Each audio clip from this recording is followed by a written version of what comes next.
Graças a paz, irmãos. Amém. Queria atualizar os irmãos sobre a minha situação. É sabido dos irmãos que eu fiz várias tentativas de ir ao Paraguai para o trabalho missionário, que já estão completando aí mais de 3 anos. Os problemas mais difíceis que eu tenho enfrentado são problemas de saúde. Da última vez que eu estive lá, o propósito era ficar do ano inteiro. Mas eu passei mal lá no Paraguai, tive que ir no médico do lado brasileiro, e essa médica diagnosticou que eu estava com um problema relacionado a alguma coisa neurológica. Aí eu falei com o pastor e pedi autorização para voltar para o Brasil, assim, de forma meio urgente. Eu peguei o ônibus no mesmo dia que eu fui atendido no hospital, e cheguei aqui no sábado, na sexta-feira, e perdi uma consulta que eu tinha com o neurologista. Pela graça de Deus, consegui que essa consulta fosse atendida no sábado. E eu já tenho esses tremores do lado esquerdo já faz 2 anos. Infelizmente, meu diagnóstico é Parkinson. Então, assim, para mim foi um baque, foi uma coisa assim que me deixou um pouco abalado com a notícia, e por conhecer a doença, saber como é que a doença funciona, né? A doença é neurodegenerativa, ela não tem cura, pode ser amenizada com exercícios, com medicação, mas assim, a gente emocionalmente fica um pouco abalado, né, Pedro? E já tenho alguns outros problemas de saúde também, mas assim, esse mal-estar durou um pouco de tempo, e eu pensei com Deus, fiz um voto com Deus de que isso não me pararia, isso não ia me impedir de fazer aquilo que Deus colocou no meu coração para fazer. Então, eu estou voltando dia 1º agora de janeiro para o Paraguai. A proposta minha para o pastor do Paraguai é fazer um revezamento com ele, 1 mês lá, 1 mês aqui, para eu poder cuidar da saúde. Ele também é um senhor de 69 anos, tem problema de câncer, já passou por diversas cirurgias e já foi tirado dele 5 órgãos. Então, como é que eu posso argumentar com ele que eu não tenho condições de saúde de fazer o trabalho lá? Sendo que ele já passou por 50 dias em UTI, entubado, em coma, já foi retirado dele 5 órgãos, e eu estou com 2 laudos de problema de saúde. Então, assim, o que Deus colocou no meu coração eu vou continuar fazendo. Enquanto Deus me der força e graça, eu vou fazer, e isso para a glória dele. Eu estou acompanhado da Edna. Edna, fica em pé, por favor. A Edna é da Igreja Presbiteriana de Caeiras, e nós estamos orando para um futuro relacionamento de casamento.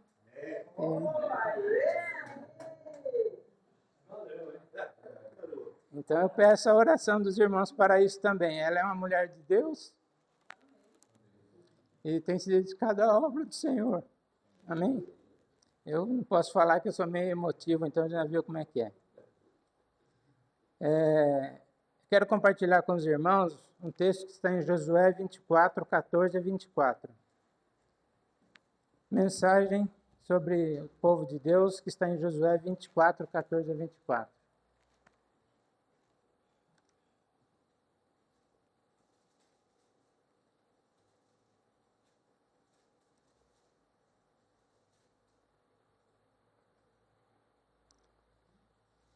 Eu vou ler aqui na minha Bíblia, King James.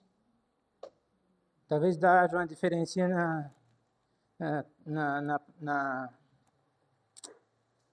na palavra, mas assim não é a mesma equivalência.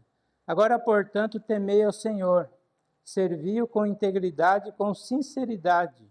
Lançai fora os deuses, os quais serviram os vossos antepassados do outro lado do rio do Egito, e servi de coração a Yahvé. Porém, se não vos parece bem servir a Yahvé, escolhei hoje e agora a quem quereis servir, se as divindades as quais serviram vossos antepassados, além do rio Eufrates, na terra da Mesopotâmia, ou aos deuses dos amorreus, em cuja terra agora habitais.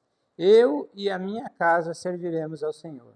Gravem essa parte do texto, eu e a minha casa serviremos ao Senhor, dita por Josué.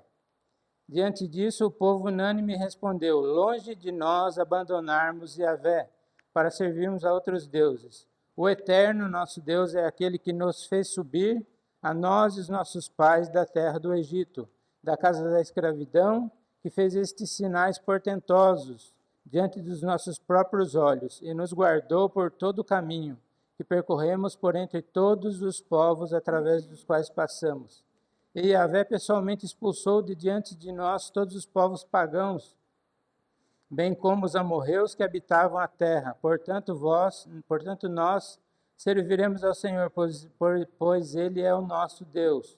Declarou então Josué a todo o povo reunido: não podeis servir a Yahvé, pois Ele é um Deus santo, um Deus zeloso e ciumento, de forma alguma perdoará a vossa rejeição, nem as vossas iniquidades e pecados. Se abandonardes a Deus, o Senhor, e cultuardes os deuses pagãos, ele se voltará contra vós e castigará, mesmo depois de ter sido misericordioso e generoso para convosco. Ele vos fará um grande mal e os vos exterminará da terra. Contudo, o povo declarou diante de Josué: não, é a Yahvé que serviremos. Afirmou então Josué, diante de toda a congregação: sois testemunhas contra vós mesmos de que escolhestes a Yahvé para adorar e servir. Responderam em uníssono: sim, somos testemunhas.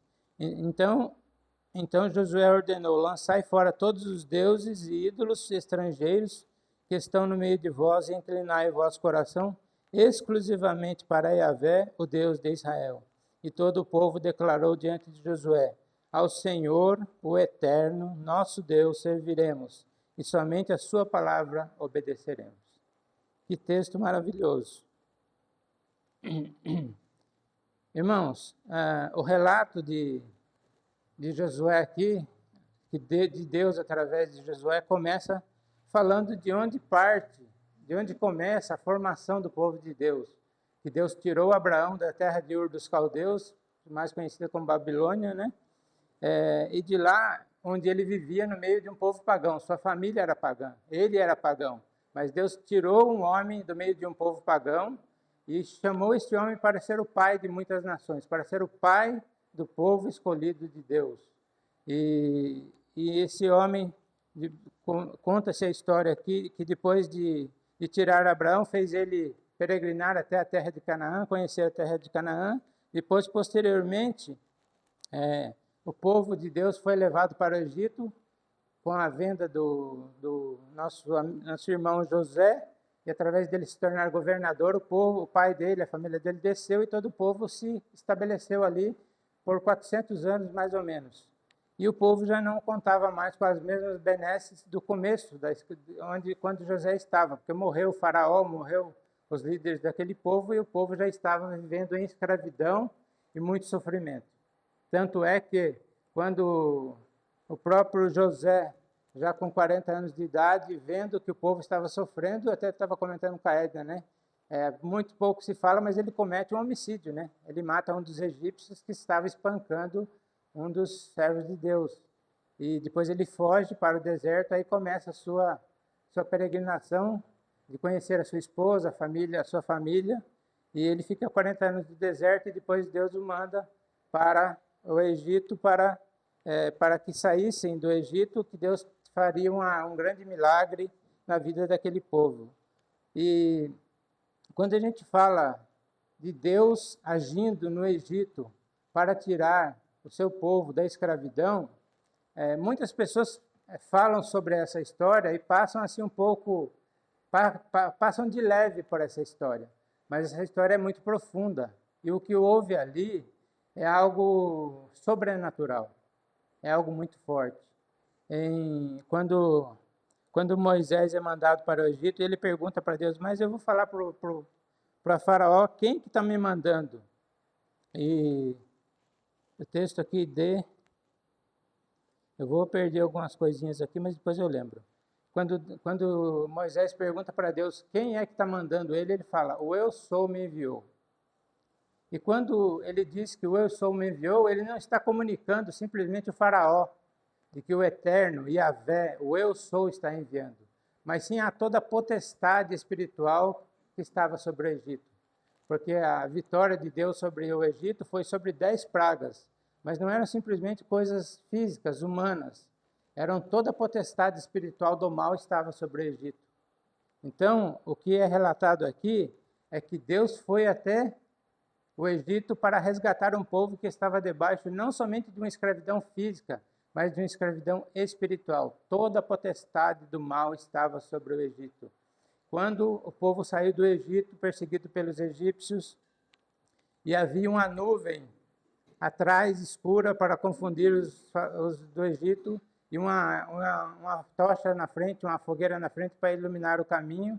Era uma guerra espiritual de anjos contra os espíritos que estavam sobre o Egito. Houve ali naquele momento, não era simplesmente uma fuga e guerra física, mas algo espiritual. Então, assim, quando Deus relata esse fato através de Josué ao povo, é para que o povo relembre e tenha noção do que aconteceu naquele tempo. Foi algo muito forte, foi um dos sinais mais milagrosos da parte de Deus em favor do seu povo. Então foram 400 anos de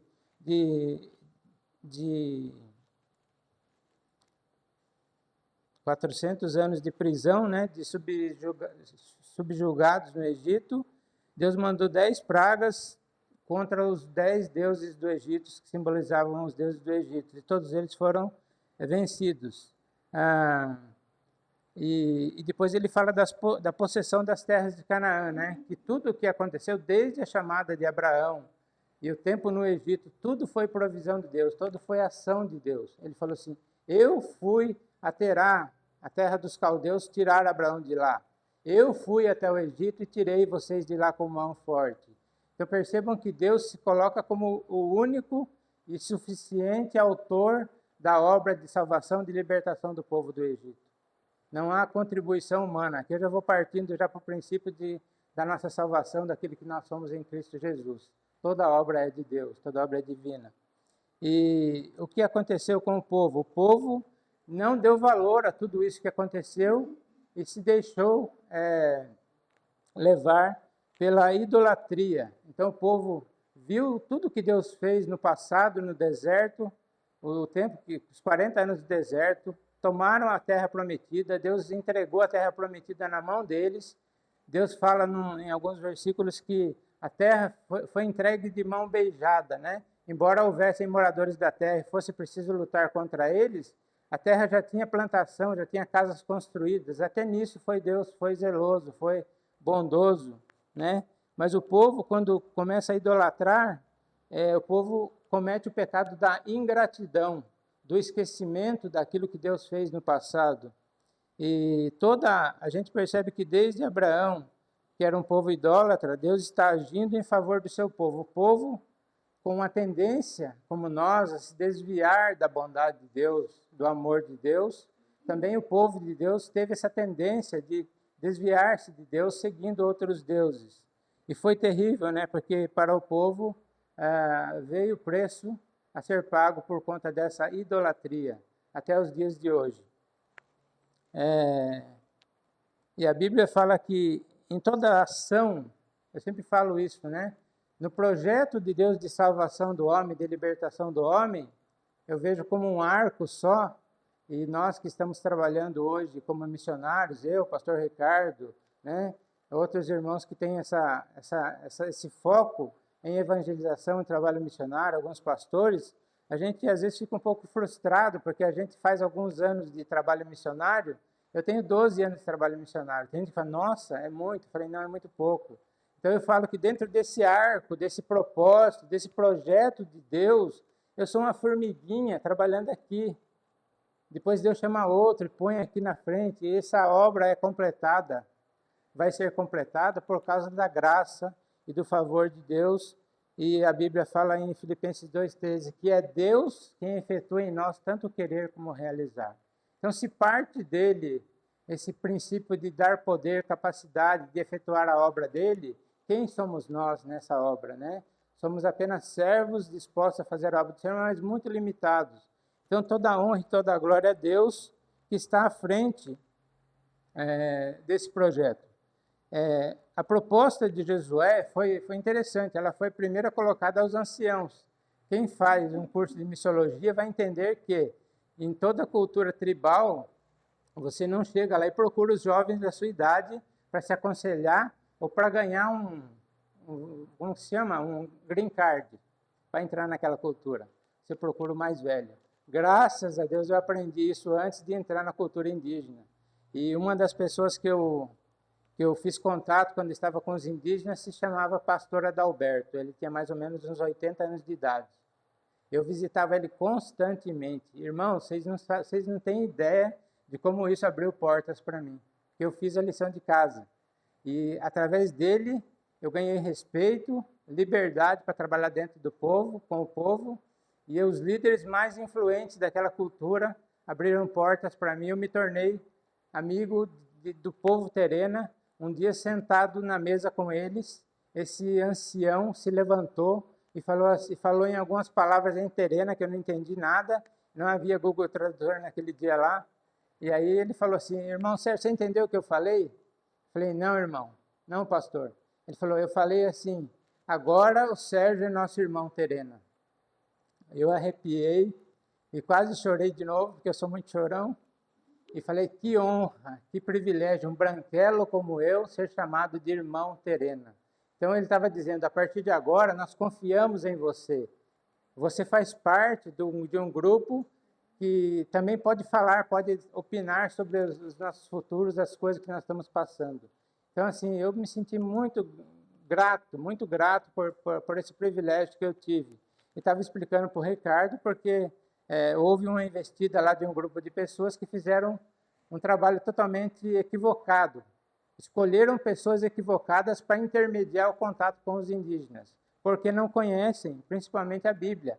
A Bíblia é a história de um povo tribal. O povo tribal tem por liderança quem? Os mais experientes, os mais sábios. Quem são eles? Os anciãos. E Josué chama para essa reunião justamente os anciãos, porque são eles que influenciam o resto do povo. Se o ancião falar, vamos para tal lugar, o povo vai atrás sem questionar, porque ele é mais sábio. Quem que aconselha o povo? Os anciãos, os mais experientes, os mais velhos. Jesus começou seu ministério com quantos anos? 30 anos. Por quê? Porque antes dos 30 anos, o judeu não era considerado homem maduro, capaz para liderar, para formar opinião, para chamar pessoas à liderança.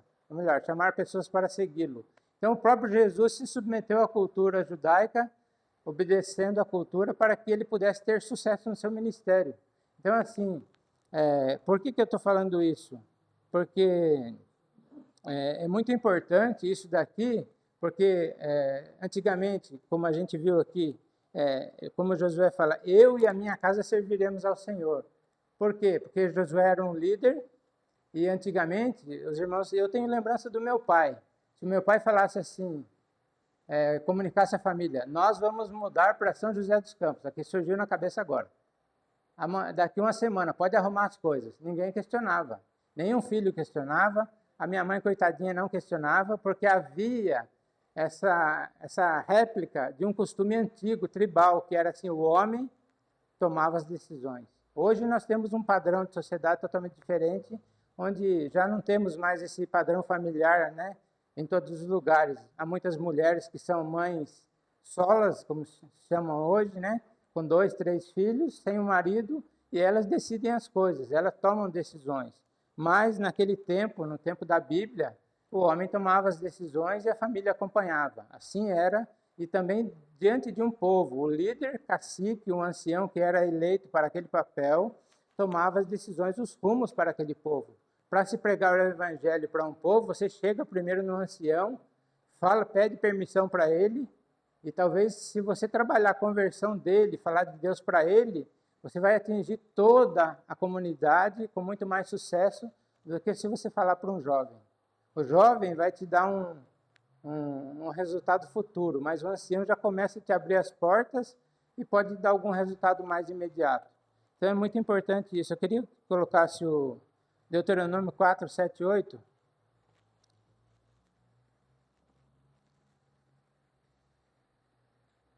Pois que grande nação há que tenha deuses tão chegados a si como o Senhor, nosso Deus, todas as vezes que o invocamos. Esse texto, e que grande nação há que tenha estatutos e juízos tão justos como toda esta lei que hoje lhes proponho. Esse texto de Deuteronômio, Deus está falando assim, vocês, eu estou fazendo uma proposta para vocês. Vocês conhecem algum Deus que tenha feito um ato milagroso como esse que eu relatei para os irmãos? Vocês conhecem um Deus que tenha sacrificado o seu próprio filho por amor de vocês? Agora já estou trazendo para o Novo Testamento, claro. Vocês conhecem um Deus que tenha dado o seu próprio filho por amor de vocês? Então, assim, o que eu estou propondo para vocês tem uma referência, tem um porquê. Eu sou o Deus que amo vocês. E a prova de que eu amo vocês é que eu fui até o Egito e resgatei vocês como uma poderosa. É o caso aqui de Josué. Então, essa marca, essa história na vida do povo, e essa ação de Deus dá embasamento para que o povo pense, fale, e agora? Nós vamos escolher fazer um pacto com Deus ou vamos se perder nas nossas brincadeiras com ídolos, na idolatria, em crer em outros deuses, em aventurar-se na idolatria e fazer outras coisas?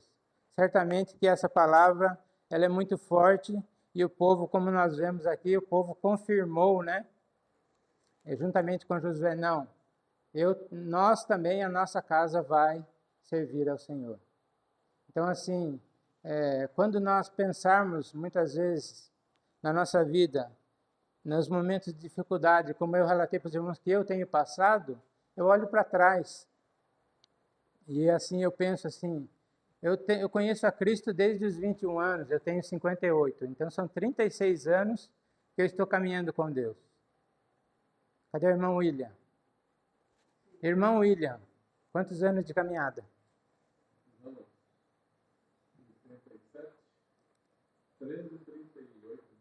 38? Em algum desses anos ou tempo, Deus os decepcionou, irmão William? Não, eu decepcionei Deus, mas ele não. Algum irmão que tem mais... Cezinha, quantos anos, Cezinha? Caminhada 20 anos. 20. Decepcionado com Deus, Deus falhou em algum momento com você? Aline? Pastor Ricardo? Eu coloco 1970 como ponto de partida, conversão 1982, aquela entrega. Então, caminhando com a fé, 55 anos.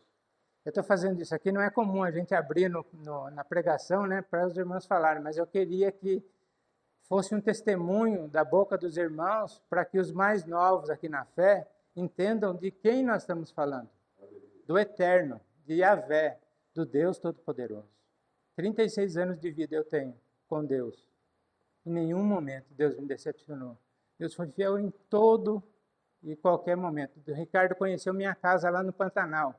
O pastor Robson ficava assim para cima, ó, olhando tanto bicho, telha podre, preto. Não ficou, Ricardo? Ele ficou olhando para cima, assustado. Como é que o Sérgio mora nessa casa? Mas assim, isso faz parte da obra missionária. Então, assim, quem é o Deus o qual nós estamos servindo? E qual é a nossa proposta? Qual é a proposta que eu lanço? Aqui eu tomo agora o lugar de Jesus e lanço uma proposta aos irmãos para o ano de 2025. Vamos renovar o nosso pacto com Deus de fidelidade? Edna? Hã? 2026. Ah, desculpe. A minha memória está falhando. Então, assim, qual é a proposta de Deus para nós? Nós vamos continuar servindo a Deus no ano 2026 com fidelidade, com coração, ou nós vamos nos aventurar por aí, procurar outros caminhos, outras filosofias, né, Ricardo? Outros deuses, não deuses como a Igreja Católica, ou deuses de prata, de ouro, de barro, mas assim, deuses do nosso coração. Deus que nós criamos no nosso coração, nosso dinheiro, nosso carro, a nossa casa, a nossa posição social. Você é CEO de uma grande empresa, né? E esse é o Deus da sua vida, a sua empresa, o seu carro, o seu cargo, o seu diploma. Então, assim, é muito importante entender essas coisas. E para que o povo entendesse de quem eles estavam falando, Deus reafirmou: eu que fui até o Egito e tirei vocês. A história não começou lá, a história começou lá atrás, quando eu chamei Abraão do meio de um povo pecador. Abraão não era um santinho em Ur dos Caldeus, ele era um pecador, um idólatra. Eu tirei ele de lá, santifiquei ele e coloquei ele como pai de muitas nações. E a ele fiz uma aliança eterna. Ele seria pai de multidões.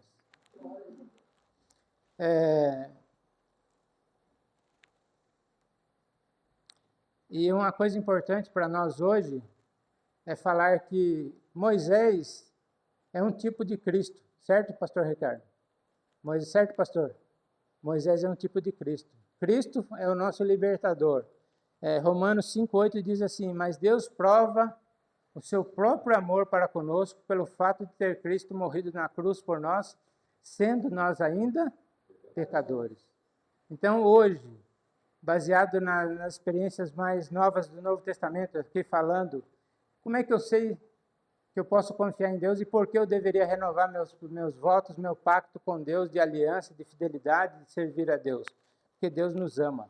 Como Deus prova o amor dele para conosco? Porque ele deu o próprio Filho para morrer por nós numa cruz. Quem faria isso? Por pecadores.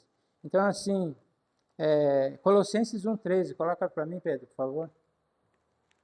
Olha que ligação, que conexão maravilhosa. Alguém pode ler para mim? Ele nos libertou do poder das trevas e nos transportou para o reino do seu Filho amado. Olha, o Novo Testamento falando de uma coisa, se você pensar no Egito, naquilo que foi feito, tem uma ligação totalmente, assim, uma conexão completa. Quem que fez isso? Quem que é ele? Jesus. Jesus nos libertou do poder das trevas. Que trevas? Poder do pecado sobre nós e nos transportou para o reino do Filho do seu amado, do Filho amado. Então, assim, a mesma obra feita por Moisés lá no passado, quer dizer, por Deus através de Moisés, Deus fez através do seu Filho, que nos transportou de uma vida de pecado, de sujeira que o Sérgio vivia, que o Ricardo vivia, que outros irmãos viveram, e nos tirou daquela podridão, daquele domínio do pecado, e nos libertou do poder do pecado e nos colocou num lugar maravilhoso, com promessas, onde ninguém pode nos roubar nenhuma das bênçãos que Deus colocou sobre nós. Depois você lê Romanos 8, você vê que nada pode nos separar do amor de Deus em Cristo Jesus e todas as bênçãos que já recebemos em Cristo Jesus pelo poder dele, pelo sangue dele derramado. Um pouquinho mais adiante eu digo, do texto que nós lemos, ele diz: escolhei hoje a quem servis. Cada um aqui tem a liberdade de escolher. Assim como Josué propôs ao povo. Vocês façam uma escolha, vocês têm essa liberdade. Vocês podem escolher a Deus como eu decidi escolher a Deus e a minha casa. Eu e a minha casa serviremos ao Senhor. E vocês, escolhei hoje a quem vocês vão servir. Então, assim, Deus não está colocando espada, faca, nem revólver na cabeça de ninguém aqui, para que os seus votos sejam renovados de fidelidade, de servir a Deus. Isso é muito importante. Então, agora, a escolha errada gera prisão, sofrimento, longe de Deus não há paz, não há alegria. Quem já experimentou ficar longe de Deus por rebeldia ou por algum motivo, sabe. A gente pensa que com Deus está difícil, mas sem Deus é muito pior.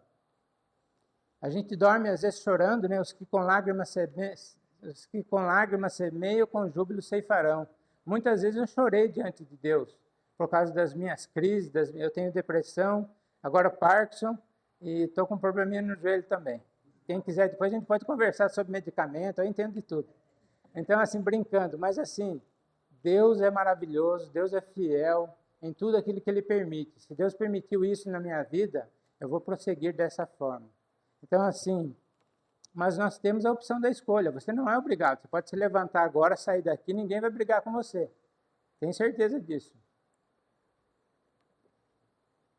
Agora, com base no que Deus fez na sua vida já, e naquilo que vocês, os mais novos, têm experimentado, vale a pena viver para Deus, vale a pena escolher Deus. Depois, uma outra parte do texto diz assim: escolhei a quem servir. O verbo servir é um ato de submissão, é um ato que o escravo tem, submisso a um dono, é um ato de humildade, não há lugar para destaque, ego, você entrega tudo a serviço de Deus. Então, quer dizer, aqui ninguém está sendo chamado, a proposta do pacto aqui, ninguém está sendo chamado para ser estrelinha, na igreja ou no céu. Está sendo chamado para servir. Eu e a minha casa serviremos ao Senhor. A minha submissão será a Deus. Então aqui a proposta é, se você aceitar o pacto, é para ser servo. Eu não vi o testemunho de um homem, que ele falou que ele chegou no estacionamento da igreja, e um senhor muito simpático, muito pronto, chegou nele e falou, pois não, senhor, irmão, o senhor vai assistir o culto? Vou. Pode deixar o carro que eu estaciono para o senhor. Mas assim, não vai atrapalhar. Não, pode deixar que eu estaciono o carro, já entrego a chave para o irmão já. Aí aquele homem estacionou o carro, o senhor espera um pouquinho, levou ele até um banco da igreja, pôs ele sentado, o senhor está confortável aí? Estou. Ele falou, eu tenho que voltar para o meu posto de trabalho. Ele voltou lá para o estacionamento. Depois, no fim do culto, aquele irmão perguntou para o pastor, pastor, quem que é aquele homem que fica no estacionamento? Ele falou assim, ele é CEO de uma grande empresa aqui na cidade. Mas ele é diácono? Sim, ele é diácono. Ele fez questão de ser diácono aqui. Ele não quer outro cargo. Humildade. Serviço. O ato de servir, o fato de colocar o coração a serviço de Deus, sem se preocupar com status. Coisa que tem faltado muito. Então, assim, a proposta de Deus para nós é chamados para servir. Quando eu fui para trabalhar com os índios terenas, o meu chefe da Missão Emanuel do Brasil, me chamou e falou assim, Sérgio, eu vou te falar uma frase só. Você está indo para trabalhar com os indígenas, mas é o seguinte, você está indo lá para servir eles, tá? Você não vai lá para só para levar uma mensagem e ser o cara lá, para falar o que eles têm que fazer. Você vai trabalhar com eles e vai servi-los. Tá bom para você assim? Você aceita essa proposta? Aí eu pensei bem, falei, eu aceito. E em todo o tempo que eu trabalhei lá, eu perguntei, como vocês querem que eu faça? O que você acha disso, Sérgio? Não, venha aí o que vocês acham melhor. Eu nunca colocava a minha ideia, a minha proposta em primeiro plano. Eu deixava eles fazerem. Às vezes eles escolhiam errado. Quando dava errado, aí eu falava, eles vinham em mim e falavam, Sérgio, deu errado do jeito que nós fizemos. Falei, então vamos pensar junto aqui. Aí eu punha as minhas ideias em prática. Então foi tudo construído com humildade, com submissão e com o coração de servo. É assim que Deus te chama para a renovação do pacto nesta manhã. O versículo 14, pode colocar para nós, do primeiro texto de Josué. Agora, pois, temam ao Senhor e sirvam com integridade e com fidelidade. Joguem fora os deuses que os pais de vocês serviram do outro lado do Eufrates, e no Egito sirvam o Senhor. Então, assim, você está disposto nesta manhã a servir a Deus, a dar um sim a Deus, com o coração íntegro. Servir ao Senhor com integridade e com fidelidade. Integridade é tudo. Entregar tudo que você tem, tudo que você é, debaixo das poderosas mãos de Deus, no altar de Deus para servi-lo. Entregar tudo mesmo, a ponto de levantar um cutelo sobre seu próprio filho, como Deus fez com Abraão. E servir e deixar de lado os deuses. Quem são os deuses que ocupam os nossos corações nesses dias? Há muitas coisas que são deuses. Às vezes isso aqui é um tablet, né? Mas o celular tem sido uma praga na vida dos nossos filhos, na vida de muita gente. Às vezes eu fico assistindo um jogo de futebol e o cara está com o celular assim, ó. O time dele fez gol, ele está assim, ó. O time dele tomou um gol, ele está assim, ó. Então, assim, nós estamos dominados pela tecnologia ou por outras coisas. Então, que ídolos nós temos no nosso coração que nós temos que deixar fora para que Deus ocupe todo o nosso coração? Se você tiver que dar acesso para Deus no seu coração, entregue o chaveiro completo de todos os cômodos. Não reserve aquela chavinha daquele quartinho que é seu, que só você sabe que tem lá dentro, que você não quer que Deus mexa. Entregue todas as chaves para Deus, com integridade e com fidelidade. Fidelidade é lealdade, tá? Sim, Deus, pode confiar que eu vou fazer, Senhor. O que eu prometi, eu vou cumprir. Fidelidade a Deus, é isso que Deus quer de nós. Servir ao Deus onipotente, onipresente, onisciente, criador e sustentador de tudo. Nós não estamos falando aqui que você vai servir o Zé aqui da esquina do mercado municipal. Sobre você está colocada agora uma proposta de servir o Deus Todo-Poderoso, Criador dos céus e da terra, onisciente, onipresente, onipotente, Deus que a tudo domina, que tem poder, que criou você e eu, que criou o universo e todas as coisas. É um privilégio servir a esse Deus, com integridade de coração e com sinceridade. Ele diz, eu e a minha casa serviremos ao Senhor. Então, a proposta também é, você está disposto a servir a Deus? Sim. E se alguém do seu lado, se a sua companheira ou alguém da sua casa falar assim, eu não quero, você vai, ou seu vizinho, ou seu amigo aí do lado, o seu irmão do lado, falar que não vai servir a Deus, não quer esse compromisso, você vai desistir? Então a proposta é pessoal. A nossa ligação com Deus é pessoal. É eu e Deus, é você e Deus.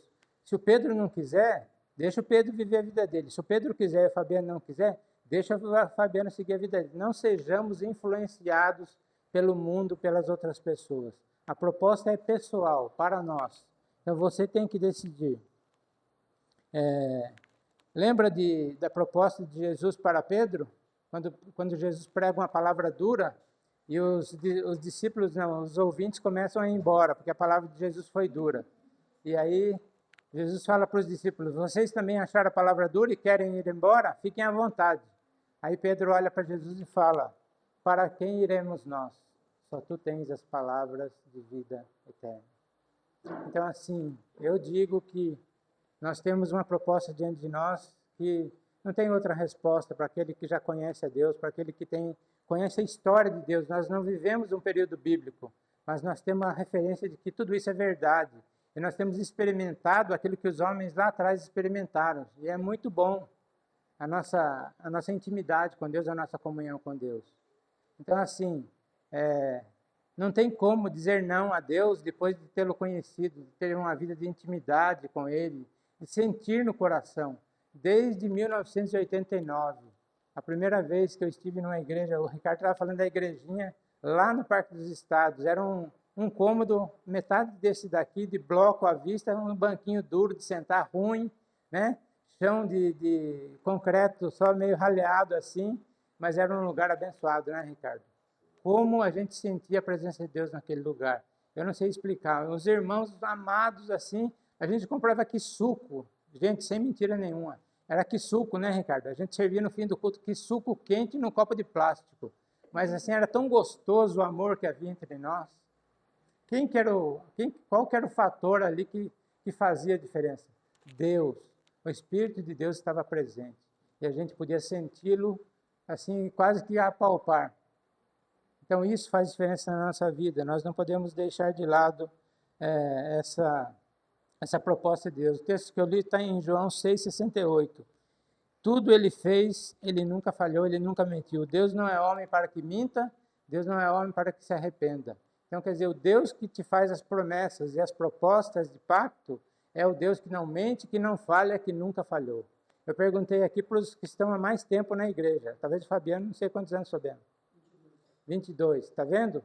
Não são 6 meses, não são um mês, um ano. São tempos, né? Pastor Otaniel, me perdoe. Quantos anos, irmão, na fé? Eu devia ter perguntado primeiro para ele, me perdoe. Pastor, alguma decepção com Deus? Não sou eu que estou falando, 60. Amém por isso. Deus seja totalmente glorificado nessa manhã por conta desse testemunho. Então, assim, com o coração sincero e puro, com a fidelidade, a decisão será mais fácil, né? Nós já temos, assim, algo na mesa, alguma coisa, alguma experiência, não só nossa, mas assim, de outros irmãos que têm vivido essa palavra, que têm morrido para o Senhor, que têm entregado suas vidas para o Senhor. E nunca, Policarpo, quando foi queimado na fogueira, falaram para ele assim, negue a Jesus ou você vai morrer queimado. Ele falou assim, eu não tenho nenhum motivo para negar o meu Jesus, ele só tem feito bem na minha vida. Ele morreu queimado numa fogueira. Policarpo é um dos pais da igreja. Então, assim, também nós, nesse dia, colocamos isso. Escolhamos hoje servir a Deus de todo o nosso coração e com todas as nossas forças. E que 2026 seja uma bênção na minha vida e na sua vida. Amém? Então, assim, como um ciclo termina, 2025, quinta-feira está acabando, quarta está acabando, nós temos 2026. E assim a gente trabalha com calendário, com ciclos. Então, façamos hoje um voto a Deus de fidelidade, de servir a Deus. Se você não sabe o que vai acontecer amanhã, eu também não sei. Eu não sabia do meu diagnóstico de saúde, mas assim, foi diagnosticado de forma que para mim, no primeiro momento é negativo, mas assim, eu tenho um Deus que pode curar e que pode me dar graça para viver apesar disso e para fazer o que Ele quer. E eu creio que estar na presença de Deus é o melhor lugar que você pode estar. Escolher servir a Deus em 2026, continuar aqui, servindo a Deus, aqui ou em outro lugar, outra igreja que seja fiel à palavra de Deus, é a melhor escolha da sua vida. Que Deus te dê um ano abençoado, que você possa ter experiências íntimas com Deus, a ponto de influenciar outras pessoas, delas falarem com você por poucos minutos. Que você transmita, que você exale esse perfume de Cristo, esse amor de Cristo. E como o César falou aqui, que nós tenhamos o domínio próprio, né, para não ser dominados pela raiva, pela ira, e que o amor possa brotar do nosso coração, da nossa boca, das nossas atitudes, a ponto de que as pessoas falarem, o que tem de errado com você? Não tem nada de errado, não. Tem de certo, porque é Deus agindo na minha vida, e é por isso que eu tenho praticado bem as coisas boas, porque é o domínio do Espírito Santo contra as obras da carne. Amém? Deus abençoe a cada um. Vamos